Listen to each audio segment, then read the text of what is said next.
সালাম এভরিওয়ান। মুসলমান হিসাবে আমরা সবাই জানি আমাদের প্রধান ইবাদত হচ্ছে নামাজ। নামাজ বেহেশতের চাবি, অর্থাৎ যারা 5 ওয়াক্ত নামাজ পড়বে তারা জান্নাতে যাবে, আর যারা সময় মতো নামাজ আদায় করবে না তারা জাহান্নামের আগুনে পুড়বে। ঝড়, জলোচ্ছ্বাস, যুদ্ধ, এমনকি মৃত্যুসজ্জায়ও নামাজ পড়তে হবে। নামাজ প্রতিষ্ঠার অংশ হিসাবে সারা পৃথিবী জুড়ে অসংখ্য মসজিদ নির্মাণ করা হয়েছে এবং হচ্ছে। মসজিদ নির্মাণে দান করা সদকায়ে জারিয়া। যতদিন মানুষ সে মসজিদে নামাজ পড়বে, মসজিদ নির্মাতা পুণ্য পেতে থাকবে। কিন্তু কোরআন কি এ ধারণা নিশ্চিত করে?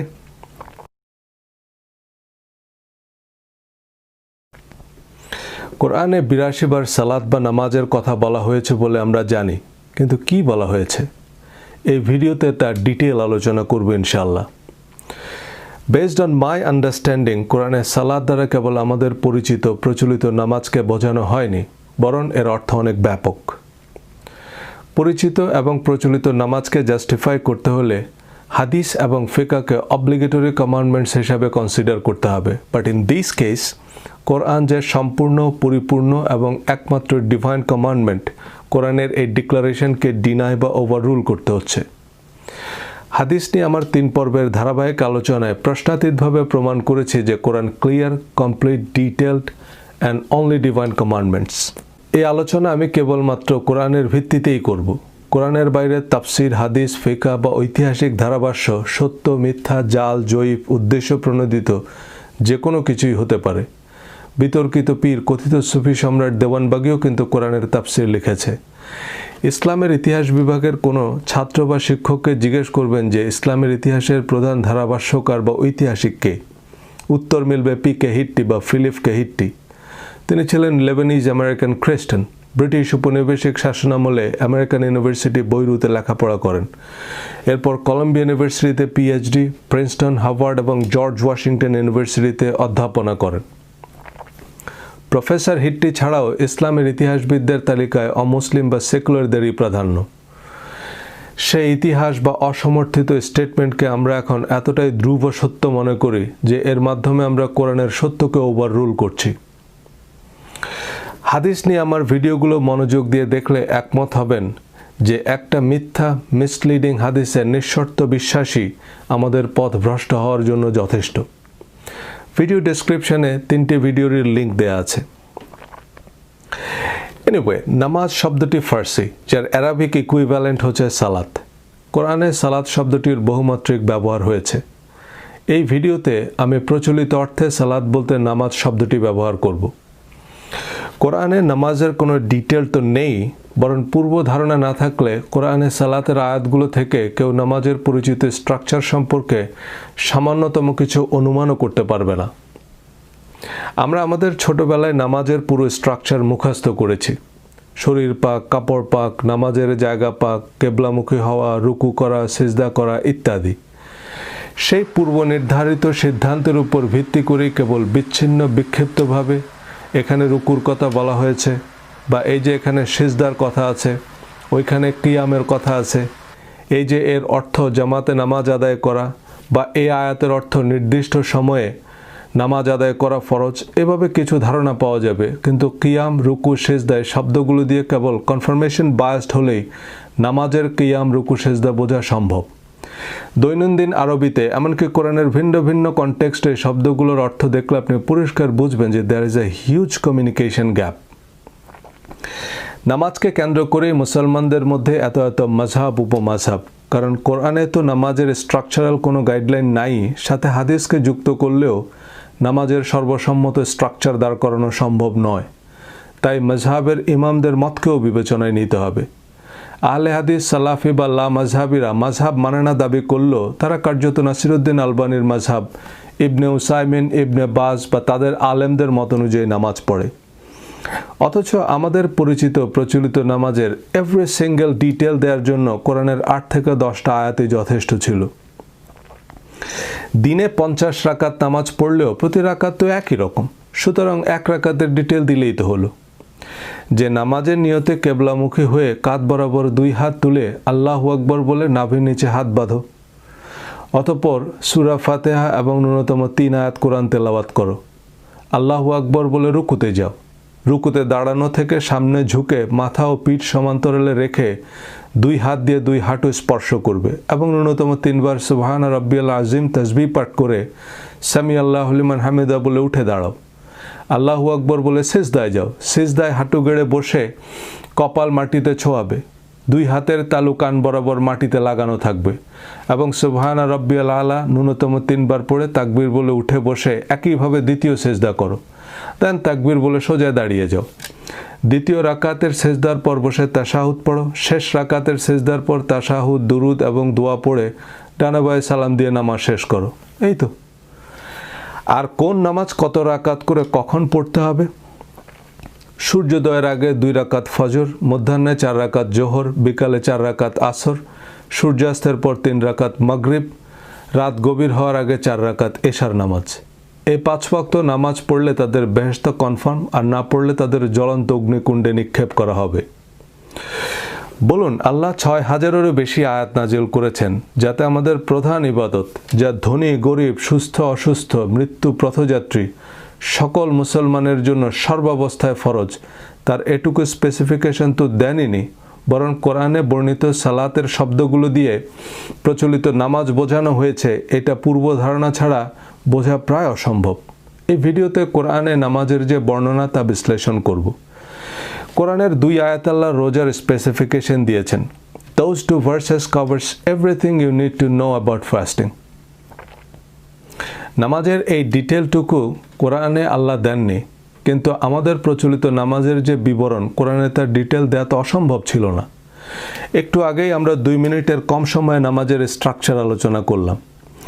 জিবরাইল আলাইহিস সালাম নবীজিকে সরাসরি নামাজ পড়া শিখিয়েছেন, কিন্তু এই গুরুত্বপূর্ণ তথ্যটাই বা কোরআনের কোন আয়াতে বলা হয়েছে? যাই হোক, মূল আলোচনার আগে কোরআন গবেষণা বা অধ্যয়নের নির্দেশিকা মনে করিয়ে দিতে চাই। সূরা আরাফ 204, ওয়া ইজা কুরিয়াল কোরআনু ফাসতামিউ লাহু ওয়া আনসিতু লাআল্লাকুম তুরহামুন। And when the Quran is recited, then listen to it and remain silent, that you may receive mercy. Ansitu, or be silent, which is referring to any internal dialogue or preconceived notions needs to be silent. তাই নামাজ সম্পর্কে আমাদের যে কোনো পূর্বানুমানকে mute করে শুনুন কোরআন কি বলছে। আরবি সালাহ শব্দের আবিধানিক অর্থ হচ্ছে following someone or something closely, এবং আল মুসাল্লি মানে ছায়ার মতো আনকাট ফলোয়ার। হর্স রেসে যে ঘোড়া প্রথম হয় তাকে বলা হয় সাবেক বা লিডার। দ্বিতীয় ঘোড়াকে বলা হয় আল মুসাল্লি, কারণ সে প্রথম ঘোড়ার ক্লোজড ফলোয়ার। সো কোরআনের কনটেক্সটে আকিমুস সালাহ মানে সর্বাবস্থায় ডিভাইন কমান্ডমেন্টস বা আল্লাহর বিধিনিষেধ ছায়ার মতো অনুসরণ করা। অনেক স্কলাররা অবশ্য বলছেন যে মুসাল্লি শব্দটা কেবল হর্স রেসের বেলাতেই প্রযোজ্য, কোরআনের কনটেক্সটের অর্থ অনুসারী বোঝায় না। Let's have a look. এই ভিডিওতে ফলোইং ক্লোজলি অর্থে আমি কমান্ডমেন্ট, ডিভাইন কমান্ডমেন্ট বা কোরআন ব্যবহার করব। কমান্ডমেন্ট মানে স্বর্গীয় বা ঐশ্বরিক বিধিবিধান যা অনুসরণ করা বাধ্যতামূলক। সূরা কিয়ামা, ফালা সাদ্দাকা ওয়ালা সাল্লা ওয়ালাকিন কাজ্জাবা ওয়া তাওয়াল্লা। এই আয়াতের পূর্বানুমান ভিত্তিক অনুবাদ হচ্ছে, he had not believed nor had he prayed, instead he denied and he turned away. সে বিশ্বাসও করেনি, নামাজও পড়েনি, বরং সে অবিশ্বাস করল এবং মুখ ফিরিয়ে নিল। এই আয়াতের প্রেক্ষাপটে সাল্লাহ মানে কোনোভাবে নামাজ নয়। প্রথম আয়াতে সাদ্দাকা মানে সত্য বলা, স্বীকার করা বা বিশ্বাস করা। এর বিপরীত হচ্ছে কাজ্জাবা, অর্থাৎ মিথ্যা বলা, অস্বীকার করা বা অবিশ্বাস করা। আর তাওয়াল্লা মানে টার্নড অ্যাওয়ে বা ড্রাইভ ব্যাক, যার বিপরীতার্থক হিসেবে ব্যবহার করা হয়েছে সাল্লাহ, অর্থাৎ টার্ন টুওয়ার্ডস, ফলো বা অনুসরণ করা। সুতরাং এই আয়াতদ্বয়ের যৌক্তিক অনুবাদ হচ্ছে, he had not believed nor had he followed, instead he denied and turned away. Very simple analogy. সূরা আনকাবুত আয়াত 45। এখানে সালাতের অর্থ নামাজ ধরে অনুবাদ করলে এর অর্থ দাঁড়াবে, recite O Muhammad what has been revealed to you of the book and observe salat. Indeed, salat prohibits immorality and wrongdoing. আপনি কোরআন পড়ুন এবং নামাজ আদায় করুন। নিশ্চয়ই নামাজ অনৈতিক এবং অন্যায় কাজ থেকে ফিরায় রাখে। কিন্তু নামাজ কি নিশ্চিতভাবে অনৈতিক এবং অন্যায় কাজ থেকে ফিরায় রাখে? একজন মানুষ 5 ওয়াক্ত নামাজ পড়ে, একই সাথে অন্যায় অনৈতিক কাজে লিপ্ত হতে পারে। একমাত্র কোরআনের নিরবিচ্ছিন্ন অনুসরণ বা কনস্ট্যান্টলি ফলোয়িং ডিভাইন কমান্ডমেন্টসই একজন মানুষকে নিশ্চিতভাবে অন্যায় অনৈতিক কাজ থেকে ফিরায় রাখবে। সুতরাং এই আয়াতের যৌক্তিক অনুবাদ হবে, Recite, O Muhammad, what has been revealed to you of the book and act accordingly. Indeed, following Quran closely prohibits immorality and wrongdoing. অর্থাৎ আপনি কোরআন পড়ুন এবং সে অনুযায়ী কাজ করুন। নিশ্চয়ই কোরআনের নিরবিচ্ছিন্ন অনুসরণ অনৈতিক এবং অন্যায় কাজ থেকে ফিরায় রাখে। সূরা আহজাবের 56 নং আয়াত, ইন্নাল্লাহা মালাইকাতাহু ইউসাল্লুনা আলান নবী। এখানে আল্লাহ ও তার ফেরেশতাগণ নবীর উপর সালাত পড়েন এমন নয়, বরং এর অর্থ হচ্ছে আল্লাহ ও তার ফেরেশতারা নবীকে ক্লোজলি ফলো করে, which indicates a supporting system. সূরা আহজাবের আলোচনা মূলত নবীজির স্ত্রীগণ এবং ঘনিষ্ঠ সহচরদের জন্য প্রযোজ্য বিধিবিধান নিয়ে। তাই পুরো সূরার বাংলা অনুবাদটুকু একবার পড়ে নিলে সূরার কনটেক্সট বুঝতে পারবেন। এনিওয়ে, কোরআনে প্রচলিত নামাজের বিবরণ আছে বলে যে দাবি, তা নিরীক্ষা করা যাক। সূরা মায়দা 6 নং আয়াতে অজুর বা পবিত্রতা অর্জনের কথা বলা হয়েছে। এক্ষেত্রে সালাতের অর্থ নামাজকে মেনে নিতে হবে, অন্যথায় সর্বাবস্থায় পবিত্রতা বা পরিচ্ছন্নতা অবলম্বনের সাধারণ নির্দেশনা বোঝায়। সূরা বাকারা 149 নং আয়াতে নবীজিকে মসজিদে হারামের দিকে মুখ ফেরানোর কথা বলা হয়েছে, যদিও এই আয়াতে সালাত বা প্রার্থনা শব্দের উল্লেখ নেই। সূরা হজ 26 নং আয়াতে আল্লাহ হযরত ইব্রাহিম আলাইহিস সালামকে বলছেন, Purify my house for those who perform tawaf and those who stand and those who bow and prostrate. এই আয়াতে দাঁড়ানো, রুকু এবং সিজদার কথা আছে, কিন্তু সালাত বা প্রার্থনার উল্লেখ নেই। এই কিয়াম, রুকু, সিজদা দ্বারা নামাজ বোঝা বেশ কঠিন, বরং কিয়াম, রুকু, সিজদা এই শব্দগুলো ফলোয়িং কমান্ডমেন্টসের সাথেই বেশি সঙ্গতিপূর্ণ। আকিম simply means to set something upright and maintaining it. Surah Ar-Rahman, wa aqimul wazna bil qist wa la tukhsirul mizan, and uphold the weight with equity and do not cheat in the weights and measures. তোমরা যথাযথভাবে ওজন করো, ওজন বা পরিমাপে প্রতারণা করো না। এখানে আকিমুল ওয়াজনা মানে নিশ্চয়ই দাঁড়িয়ে ওজন করা নয়।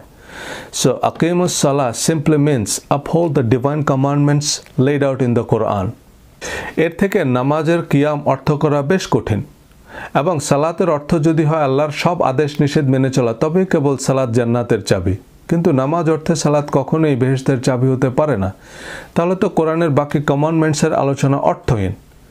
একজন মানুষ 5 ওয়াক্ত নামাজ পড়ে, আবার ওজনে কম দেয়, প্রতারণা করে, মিথ্যা কথা বলে, আমানতের খেয়ানত করে, সে কি বেহেশতে যাবে? প্রত্যহিক আরবিতে রুকু মানে ঝোঁক, প্রবণতা, yielding বা টেন্ডেন্সি টুয়ার্ডস সামথিং। আরেকটি অর্থ হচ্ছে সচ্ছল অবস্থা থেকে আর্থিকভাবে নুয়ে পড়া। সূরা মায়দার 55 নং আয়াত, ইউকিমুনা সলাতা ওয়া ইউতুনা যাকাতা ওয়া হুম রাকিউন। Those who observe salat and give zakat while they are bowing. যারা সালাত কায়েম করে এবং জাকাত প্রদান করে রুকু অবস্থায়। এই রুকু অবস্থায় মানে নামাজের রুকু ধরলে সালাত মানে নামাজ নয়। এই আয়াতে রুকু মানে বিনীতভাবে বা আর্থিকভাবে পতিত অবস্থায়ও জাকাত দিতে বলা হয়েছে। জাকাত নিয়ে আলাদা একটি ভিডিওতে কথা বলবো, তাই এখানে জাকাতের প্রসঙ্গ আনছি না। নামাজের রুকুর কথা বললে সালাত কায়েম করার মধ্যেই তো রুকু আছে। জামাতে নামাজ আদায়ের নির্দেশনা দেওয়া হয়েছে কোথায়? ওয়ারকাউ মা'আর রাকিঈন, অর্থাৎ রুকু করো রুকুকারীদের সাথে। সূরা আল ইমরান আয়াত 43, ইয়া মারইয়াম কুনুতি লিরাব্বিকি ওয়াসজুদি ওয়ারকাই মা'আর রাকিঈন। O Mary, be sincerely obedient to your Lord and prostrate and bow with those who bow. হে মারিয়াম, তোমার রবের অনুগত হও এবং সিজদা করো এবং রুকুকারীদের সাথে রুকু করো। প্রথমত এখানে এই নির্দেশ দেওয়া হয়েছে বিবি মরিয়মকে। দ্বিতীয়ত এই আয়াতে নামাজের কোনো প্রাসঙ্গিকতাই নাই। এর আগের আয়াতে বলা হয়েছে, যখন ফেরেশতারা বলল, হে মরিয়ম, নিশ্চয়ই আল্লাহ তোমাকে মনোনীত করেছেন ও পবিত্র করেছেন এবং তোমাকে নির্বাচিত করেছেন বিশ্বজগতের নারীদের উপর। সো এখানে রুকু মানে she has to yield to these commandments with those who are yielding. সূরা বাকারা 43 নং আয়াত, ওয়া আকিমুস সালাতা ওয়া আতুজ যাকাতা ওয়ারকাউ মা'আর রাকিঈন। আর তোমরা সালাত কায়েম করো, যাকাত প্রদান করো এবং রুকুকারীদের সাথে রুকু করো। এখানে রুকুকারীদের সাথে রুকু করো এর অর্থ যে yield to divine commandments or righteousness with those who are yielding, এটা পরের আয়াত অর্থাৎ 44 নং আয়াত থেকে স্পষ্ট। Do you order righteousness of the people and forget yourself while you recite the scripture? তোমরা কি মানুষকে ভালো কাজের আদেশ দিচ্ছ আর নিজেদের ভুলে যাচ্ছ, অথচ তোমরা কিতাব তেলাওয়াত করো? তোমরা কি বুঝো না? নামাজের জন্য মসজিদ নির্মাণে দান করা, নামাজের জন্য আজান দিয়ে আহ্বান করা, মসজিদে জামাতে নামাজ আদায়ের কোনো সুস্পষ্ট নির্দেশনা কোরআনে নাই। সিজদা শব্দের আবিধানিক অর্থ anyone who humbles and submits to what he was commanded to do, then he has sajada, মানে সমর্পণ করা, আত্মনিবেদন করা, একটা সিস্টেমের আনুগত্য করা। সূরা আর রহমান 5-6 নং আয়াত, আশ-শামসু ওয়াল কামারু বিহুসবান, সূর্য এবং চাঁদ নিয়ম অনুযায়ী চলে। ওয়ান নাজমু ওয়াশ-শাজারু ইয়াসজুদান, আর তারকা ও গাছপালা সেজদা করে। সূরা হাজ 18 নং আয়াত, তুমি কি দেখো না যে আল্লাহর উদ্দেশ্যে সেজদা করে যা কিছু রয়েছে আসমান সমূহে এবং যা কিছু রয়েছে জমিনে? কিন্তু আমরা কি দেখতে পাই যে সূর্য চাঁদ তারকারা যে আল্লাহকে সেজদা করে? না, বরং আসমান জমিনের সব কিছু আল্লাহর নিয়মের কাছে নিজেদের সমর্পণ করেছে। সূর্য তার মর্জি মতো উদিত হয় না, গাছপালা তাদের ইচ্ছা মাফিক ফুল ফল দেয় না, তারকারা যে জীবজন্তু আল্লাহর বিধান বা প্রকৃতির নিয়ম মেনে চলে। সুতরাং আল্লাহকে সেজদা করা মানে আল্লাহর ইচ্ছার কাছে নিজেকে সমর্পণ করা। সূরা নাহাল 49 এবং 50 নং আয়াত, তারা আল্লাহকে সেজদা করে, আসমান সমূহে এবং জমিনে যে প্রাণী আছে আর ফেরেশতারা, এবং তারা অহংকার করে না। They fear their Lord above them and they do what they are commanded. তারা তাদের উপরস্থ রবকে ভয় করে এবং তাদেরকে যে নির্দেশ দেওয়া হয় তারা তা করে। সুতরাং সেজদা মানে যে নির্দেশ দেওয়া হয়েছে তা করা। সূরা ফাত 29 নং আয়াত, তাদের আলামত হচ্ছে তাদের চেহারায় সেজদার চিহ্ন থাকে। সেজদার চিহ্ন মানে তাদের চেহারায় বিনয়ের চিহ্ন থাকে, কপালের কালো দাগ নয়। সো আমরা দেখলাম যে কোরআনের কনটেক্সটে কিয়াম, রুকু বা সেজদা দ্বারা ফিজিক্যাল মুভমেন্ট বা নামাজের আরকান বোঝায় না। সূরা আল ওয়াকিয়া 74 নং আয়াত, ফাসাব্বিহ বিসমি রাব্বিকাল আযীম, এই আয়াতে রুকুর তাসবিহ বলা হয়েছে, যদিও এতে রুকু বা নামাজের কোনো প্রাসঙ্গিকতা নাই। সূরা আল ইসরা 111 নং আয়াতের শেষাংশে তাকবীরের কথা বলা হয়েছে, ওয়াকাব্বিরহু তাকবীরান, and glorify him with great glorification। এই আয়াতেও সালাতের কোনো প্রাসঙ্গিকতাই নেই। সূরা আলার প্রথম আয়াতে সিজদার তাসবিহ বলা হয়েছে, সাব্বিহ ইসমা রাব্বিকাল আলা, এই আয়াতে সালাত বা সিজদার কোনো উল্লেখ নেই। সূরা আল ইমরান 18 নং আয়াতে শাহাদা বা তাশাহুদের কথা বলা হয়েছে, কিন্তু এতে সালাত বা প্রার্থনার কোনো উল্লেখ নেই। সূরা ইউনুস 10 নং আয়াতে সালাম বা নামাজ সমাপ্তির কথা বলা হয়েছে, যদিও এই আয়াতের সাথে সালাত বা প্রার্থনার কোনো যোগসূত্র নেই। সূরা জুমার 9 নং আয়াতে জুমার নামাজের কথা বলা হয়েছে, O you who have believed, when is called for the salat on the day of Jummah, then proceed to the remembrance of Allah and leave dread. That is better for you if you only knew. Yawm al-Jummah মানে day of gathering, meaning it can be any day. Again, there is no specification whatsoever. সূরা হুদ 114 নং আয়াত এবং সূরা ইসরার 78 নং আয়াতে নামাজের সময়ের কথা বলা হয়েছে, যদিও এই দুটি আয়াত থেকে দুটি সময়ের ধারণা পাওয়া যায়। সূরা নূরের 58 নং আয়াতে এই দুটি সালাতের নাম সালাতুল ফজর এবং সালাতুল ইশার উল্লেখ করা হয়েছে, যদিও সে আয়াতের আলোচনার সাথে নামাজের কোনো সম্পর্ক নাই, দিনের নির্দিষ্ট সময় বোঝানো হয়েছে। সূরা বাকারা 238 নং আয়াতে মধ্যবর্তী সালাত বা জোহরের নামাজের কথা বলা হয়েছে, হাফিজু আলা সালাওয়াতি ওয়াস সালাওয়াতিল ওয়াস্তা, মেইনটেইন উইথ কেয়ার দ্য সালাত অ্যান্ড দ্য মিডল সালাত, and stand before Allah sincerely obedient. সূরা বাকারা 221 থেকে 241 নং আয়াতের আলোচনা হচ্ছে ম্যারেজ, ডিভোর্স এবং অন্যান্য পারিবারিক আইন নিয়ে। এর মধ্যে 238 নং আয়াতে বলা হয়েছে হাফিজু আলা সালাওয়াতি ওয়াস সালাওয়াতিল ওয়াস্তা। এর অর্থ হতে পারে guard commandments and guard the commandment that is more balanced, fair, just or equitable in the laws laid out in the verse 221 to 241. Anyway, সালাতুল ওয়াস্তা মানে জোহরের নামাজ বা মধ্যাহ্নের নামাজ ধরলেও কোরআনে সব মিলিয়ে সালাতের 3টি সময় পাওয়া যায়। এ কারণে ইরানীদের একাংশ 3 ওয়াক্ত নামাজ পড়ে। সূরা হুদ 114 নং আয়াত সূরা ইসরার 78 নং আয়াত উভয় ক্ষেত্রে আকিমুস সালাহ সিঙ্গুলার ফর্ম ব্যবহার করা হয়েছে। যেমন সূরা হুদ 114 নং আয়াত, and establish salat at the two ends of the day and at the approach of the night. Indeed, good deeds do away with misdeeds. That is a reminder for those who remember. এই আয়াতে আকিমুস সালাহ singular form ব্যবহার করা হয়েছে। এর অর্থ হতে পারে uphold the commandments during these specific times. অর্থাৎ এই সময়টাতে নবীজি মানুষকে আল্লাহর বিধিবিধান বা ওহীর নির্দেশনা দিতেন। এই আয়াতের শেষাংশের দিকে খেয়াল করুন, নিশ্চয়ই ভালো কাজ মন্দ কাজকে মিটিয়ে দেয়। এটি উপদেশ গ্রহণকারীদের জন্য রিমাইন্ডার, অর্থাৎ এই সময়গুলোতে নবীজি মানুষদের ভালো কাজের উপদেশ দিবেন এবং অসৎ কাজ থেকে বারণ করবেন। সো আকিমুস সালাহ মানে to uphold the divine commandments. সূরা ইসরার 78 নং আয়াতে ইঙ্গিতই করে আকিমুস সালাতা লিদুলুকি শামসি ইলা গাসাকিল লাইলি ওয়া কুরআন আল ফজর ইন্না কুরআন আল ফজর কানা মাশহুদা। সূর্য হেলে পড়ার সময় থেকে রাতের অন্ধকার পর্যন্ত সালাত কায়েম করো এবং ফজরের কোরআন, নিশ্চয়ই ফজরের কোরআন ফেরেশতাদের উপস্থিতির সময়। ফেরেশতাদের উপস্থিতির সময় এর অর্থ হতে পারে কোরআন নাজিলের সময়। সূরা নিসা 102 নং আয়াত বিশেষ পরিস্থিতি বা যুদ্ধ অবস্থার নামাজের বিবরণ দেওয়া হয়েছে, যদিও এখানে সালাত দ্বারা কমান্ডিং সিস্টেমকেই বেশি গ্রহণযোগ্য মনে হয়। And when you are among them and lead them in salat means lead them in following commandments. Let a group of them stand with you and let them carry their arms. And when they have prostrated or submitted to the commandments, let them be behind you. And have the other group come forward which has not yet received salat or commandments, and let them follow you, taking precaution and carrying their arms. সূরা নিসার 103 নং আয়াতে নির্ধারিত সময়ে সালাত ফরজ করা হয়েছে। ইন্নাস সালাতা কানাত আলাল মুমিনিনা কিতাবান মাওকুতা। Indeed, prayer has been decreed upon the believers a decree of specified times. নিশ্চয়ই নামাজ মুমিনদের জন্য নির্ধারিত সময়ে ফরজ। কিন্তু এই আয়াতের এহেন অনুবাদ একমাত্র কনফার্মেশন বায়াসড, অর্থাৎ পূর্ব নির্ধারিত সিদ্ধান্তের ভিত্তিতেই করা সম্ভব।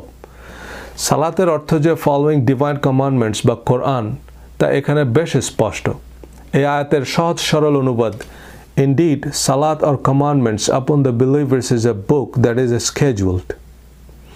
কিতাবান মাওকুতা, স্কেজুয়াল বুক, অর্থাৎ যে কিতাব পূর্ব নির্ধারিত সময়ে অবতীর্ণ।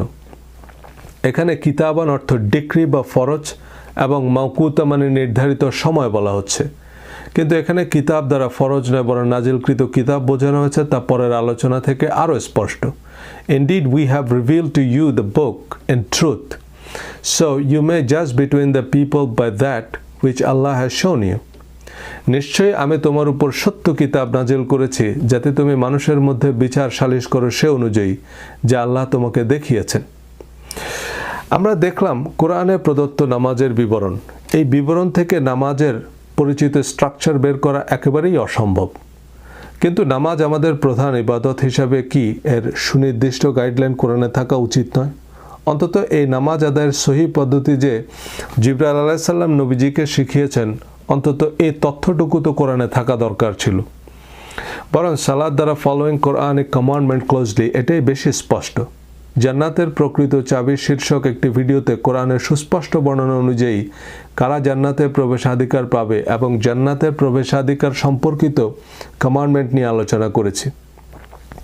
সে ভিডিও থেকে পরিষ্কার ধারণা পাবেন what Allah wants us to do, এবং যারা সেসব কমান্ডমেন্টস ফলো করবে তারাই মুসাল্লি বা সৎকর্মশীল, আর তারাই বেহেশতের সুসংবাদ প্রাপ্ত। মুসাল্লিদের চারিত্রিক বৈশিষ্ট্য আল্লাহ ব্যাখ্যা করেছেন সূরা 70 ভার্স 23-34। আল মুসাল্লিন বলে এর পরের আয়াতগুলোতে আল্লাহ মুসাল্লিদের চরিত্র বৈশিষ্ট্য বলেছেন। আল্লাযিনা হুম আলা সলাতিহিম দাঈমুন, those who are constant in following commandments. এখানে দাঈমুন বা কনস্ট্যান্ট মানে আনইন্টারাপ্টেড অর আনকাট। নামাজ তো আর আনইন্টারাপ্টেড, আনকাট বা বিরামহীন নয়, দুই ওয়াক্ত নামাজের মাঝে তো বিরতি থাকে। And those within whose wealth is a known right for the petitioners and deprived, এবং যাদের সম্পদের নির্ধারিত অধিকার রয়েছে সাহায্য প্রার্থী ও বঞ্চিতদের। মুসাল্লিদের আরও যেসব বৈশিষ্ট্য এখানে বলেছেন, believe in the last day, fearful of the punishment of the Lord, guard their private parts, trust and promises attentive, আমানত ও ওয়াদা রক্ষাকারী, who are in their testimonies upright, যারা সত্য সাক্ষ্য দানে অটল, who maintain their salat, which means those who closely follow every commandments or divine law in every situation. মুসল্লিদের যে গুণাবলী আল্লাহ বলেছেন, these are God's commandment as per Quran. সূরা আল মাউন থেকে আরো পরিষ্কার ধারণা পাবেন। আরাআইতাল্লাযী ইউকাযযিবু বিদ্দিন, have you seen the one who denies the day of judgment? ফাযালিকাল্লাযী ইয়াদউল ইয়াতীম, ইয়াতীমকে রূঢ়ভাবে তাড়িয়ে দেয়। ওয়ালা ইয়াহুদ্দু আলা তুআমিল মিসকিন, দরিদ্রকে খাদ্যদানে উৎসাহ দেয় না। ফাওয়াইলুল লিল মুসাল্লিন, অতএব সেই মুসাল্লিদের জন্য দুর্ভোগ। আল্লাযীনা হুম সালাতিহিম সাহুন, যারা নিজেদের সালাতে অর্থাৎ আল্লাহর বিধিনিষেধ অনুসরণে উদাসীন। এখানে ফা বা অতএব সেই মুসাল্লিদের জন্য দুঃসংবাদ, কিন্তু এর আগের আয়াতগুলোর আলোচনা তো নামাজ নিয়ে নয়, বরং ডিভাইন কমান্ডমেন্ট নিয়ে। আল্লাযীনা হুম ইউরাউন, যারা লোক দেখানোর জন্য তা করে। লোক দেখানো মানে কাউকে 2 টাকা দিয়ে ফেসবুকে লাইভ করা। ওয়ায়ামনাউনাল মাউন অ্যান্ড উইথহোল্ড সিম্পল অ্যাসিস্ট্যান্স, ছোট ছোট বিষয়ে সাহায্য করে না। মাউন মানে ছোট ছোট সহায়তা, যা আমরা চাইলেই করতে পারি, যেমন কাউকে পানি খাওয়ানো, রাস্তা পার করে দেয়া। এই সূরার কনটেক্সটে সালাত মানে নামাজে অমনোযোগী হওয়া বোঝায় না। Rather it means denying the system, mistreating the orphans and not encouraging feeding the poor, withholding assistance, making shows of their good deed. এগুলো হচ্ছে আল্লাহর আদেশের বিপরীত। নামাজই যদি উদ্দেশ্য হতো তাহলে আগে পরে নামাজের আলোচনাই থাকতো, যে যারা ঠিকমতো রুকু সিজদা আদায় করে না, সময় মতো নামাজ আদায় করে না ইত্যাদি। সূরা আল মুদ্দাসসির 42 এবং 43 নং আয়াতে বেনামাজিদের দোজখে যাওয়ার কথা বলা হয়েছে। মা সালাকাকুম ফি সাকরা, তাদেরকে জিজ্ঞেস করা হবে কিসে তোমাদের জাহান্নামে প্রবেশ করালো। ক্বালু লাম নাকু মিনাল মুসাল্লিন, তারা বলবে আমরা মুসাল্লি ছিলাম না। But don't stop here, keep reading. আমরা অভাবগ্রস্তকে খাদ্য দান করতাম না, আমরা অনর্থক আলাপকারীদের সাথে মগ্ন থাকতাম, আমরা প্রতিদান দিবসকে অস্বীকার করতাম। এ সূরা আল্লাহ কিছু কমান্ডমেন্ট নিয়ে কথা বলেছেন, যেমন অধিক পাওয়ার আশায় দান করো না, তোমার রবের জন্য ধৈর্য ধারণ করো। আমি তাকে দিয়েছি অঢেল সম্পদ, এরপরও সে আকাঙ্ক্ষা করে যে আমি তাকে আরও বাড়িয়ে দিই। নিশ্চয়ই সে ছিল আমার নির্দেশাবলীর বিরুদ্ধাচারী। এ সূরায় প্রার্থনার বা নামাজের কোনো ইঙ্গিত নেই। সূরা মারিয়াম 59 নং আয়াত, but there came after them successors who neglected সালাত অ্যান্ড পারসিউড ডিজায়ার। এই আয়াতে সালাতের যৌক্তিক অনুবাদ হবে গডস উইল অর কমান্ডমেন্ট, যে একটা প্রজন্ম আসবে যারা আল্লাহর ইচ্ছাকে অবজ্ঞা করবে এবং নিজেদের ইচ্ছার অনুসরণ করবে। সূরা বাকারা 45 নং আয়াত, and seek help through patience and salat means righteous deeds or commandments. এর আগের আয়াতে বলা হয়েছে, do you order righteousness of the people and forget yourselves while they recite the scripture? সূরা হুদের 84 থেকে 87 নং আয়াতে আরো পরিষ্কার ধারণা পাবেন। শুআয়ব বলল, হে আমার কওম, তোমরা আল্লাহর ইবাদত করো, তিনি ছাড়া তোমাদের আর কোনো ইলাহ নেই, এবং মাপ ও ওজনে কম করো না। হে আমার কওম, মাপ ও ওজন পূর্ণ করো ইনসাফের সাথে, এবং মানুষকে তাদের পণ্য কম দিও না, আর জমিনে অরাজকতা ও দুর্নীতি করে বেরিও না। আল্লাহ প্রদত্ত বৈধ লভ্যাংশ তোমাদের জন্য উত্তম। তারা বলল, হে শুআয়ব, আসসালাতুকা তা'মুরুকা, তোমার সালাতকে তোমাকে এই নির্দেশ প্রদান করে যে আমাদের পিতৃপুরুষগণ যাদের ইবাদত করত, অথবা আমাদের সম্পদ আমরা ইচ্ছামতো যা করি তা পরিত্যাগ করি। এখানে সালাতুকা মানে স্পষ্ট যে তোমার ডিভাইন কমান্ডমেন্টস কি তোমাকে এই নির্দেশ দেয় যে আমাদের সম্পদ আমরা ইচ্ছামতো যা করি তা পরিত্যাগ করি। সুতরাং কোরআনে বর্ণিত সালাত দ্বারা যে কেবল আমাদের প্রচলিত বা পরিচিত নামাজ বোঝায় না তা বেশ পরিষ্কার। আমরা যে পদ্ধতি বা প্রক্রিয়া নামাজ পড়ি বা নামাজ নিয়ে আমাদের প্রচলিত ধারণার ভিত্তি কোরআন নয়, কিন্তু এই কোরআনে নবীজির আনিত আল্লাহর বাণী।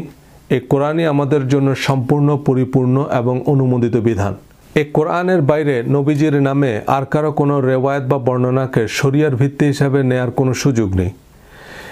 নামাজকে হাদিস পালনের আরেকটি কারণ হিসাবে ব্যবহার করা হয় যে হাদিস ছাড়া নামাজ পড়বেন কিভাবে। কোরআনে যদি নামাজের পরিচিত বা প্রচলিত স্ট্রাকচার না থাকে, then this is not what সালাত ইজ। Very simple. সঞ্জুর আর্ট অফ ওয়ারের প্রথম প্রিন্সিপাল হচ্ছে, if the command is not clear then it's commander's fault. কোরআনে সালাতের আয়াত থেকে নামাজের প্রচলিত স্ট্রাকচার ড্র করা শার্লক হোমসের পক্ষে অসম্ভব। বলুন, এমন মিস্টেরিয়াস কনফিউজিং কমান্ড আল্লাহ কিভাবে দিতে পারেন? বেদাত শব্দটি এখন বেশ আলোচিত। মেইন স্ট্রিম আলেমদের মতে বেদাত মানে কোরআন এবং হাদিসের অনুমোদনহীন যে কোনো কাজ ধর্মীয় বিধিবিধান হিসাবে মান্য করা, সেটা আপাত দৃষ্টিতে যত পুণ্যের কাজই মনে হোক না কেন, তা পথভ্রষ্টতা। হাদিসের ভিডিওগুলোতে পরিষ্কার করেছে যে কোরআন একমাত্র কোরআনকেই অনুমোদিত বিধান বলছে, একমাত্র আল্লাহর বর্ণিত হাদিস বা কোরআনের আয়াতকে সত্য বলেছে, সংগৃহীত অবান্তর কথাবার্তা বা লাহওয়াল হাদিসকে পথভ্রষ্টতা বলেছে। সুতরাং কোরআনের নির্দেশনার বাইরে অননুমোদিত কোনো মানব রচিত সংগৃহীত সংকলিত হাদিসকে স্রষ্টার আদেশ নিষেধ বা ধর্মীয় বিধিনিষেধ হিসাবে অনুসরণ বেদাত, তা দৃশ্যত যত পুণ্যের কাজই মনে হোক না কেন। হাদিসের বিশুদ্ধতা নির্ণয়ের আসলে কোনো সর্বসম্মত বা বৈজ্ঞানিক মানদণ্ড নেই। ইমাম আবু হানিফা, শাফি বা নাসিরুদ্দিন আলবানির মতো পণ্ডিতরা যেখানে একমত হতে পারেনি, সেখানে আমরা কিভাবে কুলকিনারা করব? আর রাজনৈতিক অর্থনৈতিক স্বার্থে ধর্মকে ম্যানিপুলেট করার উদাহরণ তো আমাদের সামনেই আছে। কত শত সহস্র ভ্রান্ত ভ্রষ্ট মতবাদ আছে যে হাদিস সম্মত নয়, কিন্তু এসব তথাকথিত বিশ্ব আশিক রাসূল সম্মেলনে লক্ষ লক্ষ মানুষের সমাগম হয়। তাবলিগ জামাতের অনেকে টঙ্গীর ইজতেমাকে হজের সাথে তুলনা করে। তাদের ফাজাইলে আমল বা জিকির হাদিস সম্মত নয়, কিন্তু তাদের কাছে ফাজাইল সিরিজ প্রধান অনুসরণীয়। অনেক অনেক মাজার বা দরগায় যা হয় তা মূর্তি পূজার মতোই শিরক। আব্দুল কাদের জিলানী, খাজা মাইনুদ্দিন চিশতি, বায়েজিদ বোস্তামি সম্পর্কে এমন অসংখ্য আজগুবি কল্পকাহিনী সমাজে প্রচলিত যা সম্পূর্ণ ভিত্তিহীন, অথচ এসব ভিত্তিহীন গল্পগুজব পাঠ্য বইয়ে অন্তর্ভুক্ত হচ্ছে। সাংবাদিকতা একটা টার্ম আছে, মেক বিলিভ মিডিয়া, অর্থাৎ সরকার, কর্তৃপক্ষ এবং শক্তিশালী গণমাধ্যম আপনাকে একটা ডাহা মিথ্যা চিরন্তন সত্য হিসেবে বিশ্বাস করাবে। এ কারণেই ডিভাইন কমান্ডমেন্ট হচ্ছে একমাত্র কোরআন, যাতে বিন্দুমাত্র সন্দেহ নাই। হাদিস বা ঐতিহাসিক বর্ণনা সাধারণ সত্য বা উপদেশ হিসেবে বিবেচ্য হতে পারে যদি তা কোরআনের বক্তব্যের পরিপন্থী বা কোরআনের সাথে অসামঞ্জস্যপূর্ণ না হয়। না, আমাদের প্রচলিত বা পরিচিত নামাজের যে স্ট্রাকচার তা কোরআন বিরুদ্ধ নয়। কোরআনে সালাত শব্দটি প্রার্থনা অর্থেও ব্যবহৃত হয়েছে এবং এই ভিডিওতে আলোচ্য অনেক আয়াতে সালাতের অর্থ প্রার্থনাও বোঝায়। এছাড়া দোয়া, ক্ষমা প্রার্থনা, আল্লাহর দয়া, অনুগ্রহ চাওয়া, আল্লাহর শ্রেষ্ঠত্ব, মহত্ব, মহিমা বর্ণনা করার কথা কোরআনে বহুবার বলা হয়েছে। নামাজের প্রচলিত স্ট্রাকচারে এসব কিছু চমৎকারভাবেই সন্নিবেশিত। নামাজের প্রতি রাকাতে আমরা সূরা ফাতিহা পড়ি। সূরা ফাতিহা সবচেয়ে মহত্তম দোয়া বা প্রার্থনা। কোরআন তেলাওয়াত, তাসবিহ, তাশাহুদ, দুরুদ, দোয়া সবই আছে নামাজে। আমাদের যত রকমের চাওয়া আছে সব আমরা নামাজের মাধ্যমেই চাইতে পারি, কিন্তু নামাজ প্রতিষ্ঠার অর্থ মানুষকে নামাজ পড়তে বাধ্য করতে হবে এবং সে লক্ষ্য অর্জনে ইসলামের রাষ্ট্র কায়েম করতে হবে। পাড়ায় মহল্লায় মসজিদ নির্মাণ করতে হবে, মসজিদের জামাতে নামাজ আদায় করতে হবে। কোনো অবস্থাতেই নামাজ মাফ নাই, এই নির্দিষ্ট স্ট্রাকচারেই নামাজ পড়তে হবে। 3 জুমা না পড়লে সে আর মুসলমান থাকবে না। মুসলিম আর কাফেরের মধ্যে পার্থক্য হচ্ছে নামাজ। হাসরের দিন সর্বপ্রথম নামাজের হিসাব নেওয়া হবে। যারা 5 ওয়াক্ত নামাজ পড়বে তারা বেহেশতে যাবে। 1 ওয়াক্ত নামাজ না পড়লে 80 হোক বা দোজখের আগুনে পুড়বে। নামাজ নিয়ে এমন প্রচলিত ধারণা কোরআন বিরুদ্ধ বা কোরআন অননুমোদিত। Quran doesn't agree with these statements. বরং আল্লাহ বিশ্বাস এবং সৎকর্মকে জান্নাতের পূর্বশর্ত বলেছেন, which is a set of commandments, and aqimus salah means upholding each and every single commandments laid out in the Quran. অর্থাৎ ঝড়, জলোচ্ছ্বাস, যুদ্ধ, মৃত্যুসজ্জায়ও আল্লাহর বিধিনিষেধ মেনে চলতে হবে। জান্নাতের প্রকৃত চাবি নামে একটি ভিডিওতে সৎকর্মের তালিকা নিয়ে বিস্তারিত কথা বলেছি। নামাজ আমাদের জন্য একটি মহত্তম প্রার্থনা। নামাজে দাঁড়িয়ে আমরা সব আবেদন, নিবেদন, কামনা, বাসনা, রোগ, শোক, দুঃখ, দুর্দশা, অভাব, অনটন, জীবন জীবিকা, সমাজ সংসারের শত সমস্যা সরাসরি সর্বশক্তিমান আল্লাহর কাছে উত্থাপন করি। যত অভিযোগ, অনুযোগ, প্রাপ্তি, অপ্রাপ্তি, আশা, আকাঙ্ক্ষা, ভয়, ভীতি, অজানা আশঙ্কা পরম করুণাময়ের কাছে সমর্পণ করি। সিজদায় নত হয়ে পরম দাতা, দয়ালু আল্লাহর মহত্ব, শ্রেষ্ঠত্ব, মহিমা গাই। সব ভুল ভ্রান্তি, পাপ তাপের ক্ষমা চাই অসীম ক্ষমাশীল স্রষ্টার কাছে। মহাজ্ঞানী মহাপ্রভুর কাছেই চাই সাহায্য, শক্তি, সাহস ও সত্য পথের দিশা। যত রকমের দোয়া দাবি আছে সবই নিবেদন করি নামাজে। কিন্তু আমরা বেশিরভাগ মানুষ হন্তদন্ত হয়ে মসজিদে ছুটে গিয়ে হড়বড় করে মুখস্থ কিছু জিনিস করছি আর সেটাকে নামাজ নাম দিচ্ছি। নামাজ বা প্রার্থনা হচ্ছে আত্মশুদ্ধির পথ, আত্ম উন্নয়নের সিঁড়ি। এই সালাত বা প্রার্থনায় সবচেয়ে জরুরি হচ্ছে স্টেট অফ মাইন্ড। সালাতের ফিজিক্যাল মুভমেন্ট বা সুনির্দিষ্ট কোনো পদ্ধতি বা প্রক্রিয়ার ধারণা কোরআন থেকে পাওয়া যায় না, নাভির নিচে না উপরে। এই হাস্যকর বিতর্কের বিতার্কিকরা জানেন কিনা যে হাত বাঁধা না বাঁধার কোনো আলোচনাই নাই কোরআনে। প্রার্থনায় আত্মিক বা আধ্যাত্মিক দিকটাই প্রধান। নামাজের মাধ্যমেই আপনি যুক্ত হচ্ছেন মহাশক্তিমান মহাপ্রভুর সাথে। প্রার্থনা আমাদের জন্য মহত্তম উপহার, কারণ মহাপরাক্রমশালী মহান স্রষ্টা আমাদের প্রার্থনার জবাব দেন। প্রার্থনা তাই আধ্যাত্মিক সাধনার মাধ্যমে নিজেকে এক অনন্য উচ্চতায় নিয়ে যাওয়া, জাগতিক প্রত্যাশা প্রাপ্তির সীমানা পেরিয়ে মহাজাগতিক মহাকালের অক্ষে আসীন হওয়াই এর প্রধান লক্ষ্য। সব ধর্মের ধর্মগুরুরা ধ্যান সাধনার মাধ্যমে নিজেদের মহাজাগতিক নক্ষত্রে পরিণত করেছেন। Jalaluddin Rumi, Dalai Lama, Swami Vivekananda, mother Teresa, so on. Meditation, ধ্যান বা জেন এখনকার বিশ্বে $1 বিলিয়ন ইন্ডাস্ট্রি। অনেক রিলিজিয়াস লিডার বা অর্গানাইজেশন আছে যারা ধর্মভিত্তিক স্পিরিচুয়াল বা আত্মশুদ্ধির ট্রেনিং দিচ্ছেন। আবার অনেক ধর্মনিরপেক্ষ ব্যক্তি বা প্রতিষ্ঠান মেডিটেশন বা আত্মনিয়ন্ত্রণের প্রশিক্ষণ দেন। আমি মাইন্ড ম্যানেজমেন্টের উপর সাধারণ আলোচনা করি। নিজে মেডিটেশন বা মন নিয়ন্ত্রণের বিভিন্ন কোর্স কারিকুলামে অংশ নিয়েছি, তবে নিজেকে মেডিটেশনের প্র্যাকটিক্যাল লেসন দেওয়ার যোগ্য মনে করি না। হাটে ঘাটে মাঠে ময়দানে মেডিটেশনের প্রশিক্ষণ দেওয়া উচিত নয়, এবং উপযুক্ত অনুকরণীয় শিক্ষক ছাড়া মেডিটেশনের তালিম নেওয়া বেশ বিপজ্জনক। নামাজই শ্রেষ্ঠ মেডিটেশন। প্রার্থনা যুগে সর্বশক্তিমানের সাথে সংযোগ স্থাপনের মাধ্যমে শারীরিক, মানসিক, আত্মিক সুস্থতা এবং সমৃদ্ধি অর্জনের এক অনন্য উপায়। বাংলাদেশে অনেক ব্যক্তি প্রতিষ্ঠান মেডিটেশনের প্রশিক্ষণ দেয়, তবে আমার জানা মতে কোরআন ভিত্তিক আধুনিক এবং আধ্যাত্মিক সাধনার প্রশিক্ষণ দেন একমাত্র মিস্টার পান্না চৌধুরী। তিনি পবিত্র কোরআনের ছন্দবদ্ধ অনুবাদক, একনিষ্ঠ কোরআন গবেষক, মহাজাগতিক রহস্যের উপর একাধিক বইয়ের লেখক এবং আন্তর্জাতিক মানের মেডিটেশন প্রশিক্ষক। কানাডায় বিলাসী জীবনের যাবনিকে টেনে কোরআন শেখাতে দেশে ফিরেছেন। গুলশানে ওনার অফিসে নিয়মিত কোরআনের পাঠচক্র হয়। আমি ওনাকে ফেসবুকে ফলো করি। নামাজে দাঁড়িয়ে স্বর্গমর্তের সংযোগ তৈরি করতে চাইলে ওনার অফিসে যোগাযোগ করে পাঠচক্রে অংশ নিতে পারেন। আমি আমাদের প্রচলিত পদ্ধতিতেই নামাজ পড়ি, কারণ এতে আমি অভ্যস্ত, এতেই আমি স্বাচ্ছন্দ্য বোধ করি। কিন্তু এই পদ্ধতি, প্রক্রিয়া এবং নামাজের এই প্রচলিত ধারণা কোরআন বিধিত, নির্ধারিত বা চূড়ান্ত নয়। কিন্তু 3 অবস্থায় সালাত আদায় করা যাবে না তা কোরআনে বেশ স্পষ্ট করেই বলা আছে। ইয়া আইয়ুহাল্লাযীনা আমানু লা তাকরাবুস সালাতা ওয়া আনতুম সুকারা হাত্তা তা'লামু মা তাকুলুনা ওয়ালা জুনুবান। হে ইমানদারগণ, তোমরা প্রার্থনার নিকটবর্তী হও না, 1 নেশাগ্রস্ত অবস্থায়, 2 যতক্ষণ না তোমরা বুঝতে পারো তোমরা কি বলছো, 3 অপবিত্র অবস্থায়। So clean and clear mind is precondition for prayer. এবং প্রার্থনায় কি বলছেন তা বুঝতে পারা কেবল প্রার্থনার চেয়ে বেশি গুরুত্বপূর্ণই নয়, বরং প্রার্থনার পূর্ব শর্ত। কোরআন পাঠ বা শ্রবণ করার ফজিলত আমরা সবাই জানি, কিন্তু পাঠ বা শ্রবণ মানে যা পড়ছেন বা শুনছেন তার অর্থ বুঝতে পারা। Reading without comprehension is not reading, and listening without comprehension is just hearing. এবং আল্লাহ অন্তর্যামী, তাই আল্লাহকে যা বলছি তা হতে হবে মনের কথা। নামাজে দাঁড়িয়ে বলছি, সরল সঠিক পুণ্য পন্থা দাও গো মোদের বলি, চালাও সে পথে যে পথে তোমার প্রিয়জন গেছে চলি। এই সরল সঠিক পুণ্য পন্থা হচ্ছে কোরআন। কিন্তু নামাজে দাঁড়িয়েও যদি অনুসরণ করি জটিল কঠিন ভেজাল পন্থা, তবে এ নামাজ শুধু অর্থহীনই নয়, এ নামাজ আমাদের নিয়ে যাবে যে পথে তার চির অভিশাপ, যে পথে ভ্রান্তি চির পরিতাপ।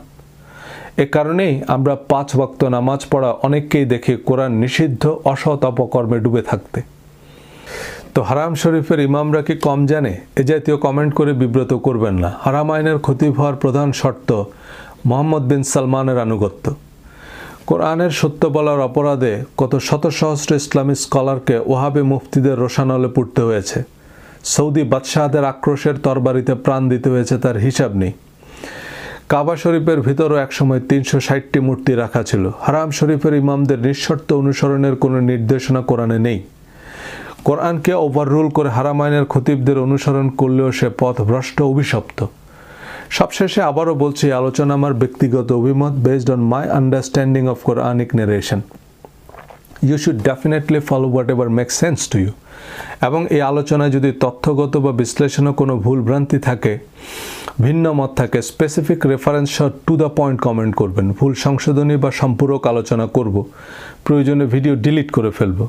কিন্তু আপনি আহলে কোরআন ফিতনা ছড়াচ্ছেন, আপনি কার দালাল, আপনি ধর্ম নিয়ে কেন কথা বলছেন, এসব অখাদ্য ইতর শ্রেণীর কমেন্ট করবেন না।